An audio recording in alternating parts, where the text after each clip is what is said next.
Hello guys, అందరు ఎలా ఉన్నారు? బాగున్నారా? సో ఈరోజు అమ్మ చేతి భోజనంలో ఉప్మా ఎలా చేసుకోవాలో గోధుమ రవ్వతో చూద్దాము.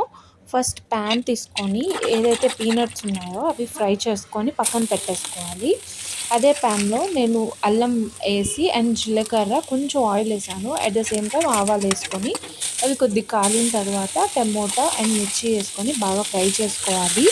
సో అవి బాగా ఫ్రై అయిన తర్వాత బాగా ఫ్రై అయిన తర్వాత ఏదైతే నేను 1 కప్ ఉప్మా రవ్వ తీసుకున్నానో అదే కప్పుతో 4 కప్పులు వాటర్ పోసాను. సో ఆ తర్వాత కొద్దిగా కల్లుప్పు యాడ్ చేశాను. సో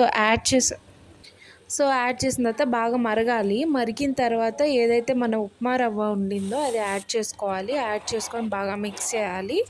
బాగా కలిపిన తర్వాత అది కొంచెం కొంచెంగా దగ్గర పడుతూ ఉంటుంది. మనం మిక్స్ చేసుకుంటూనే ఉండాలి, లేదంటే ఉండలు కట్టేస్తుంది.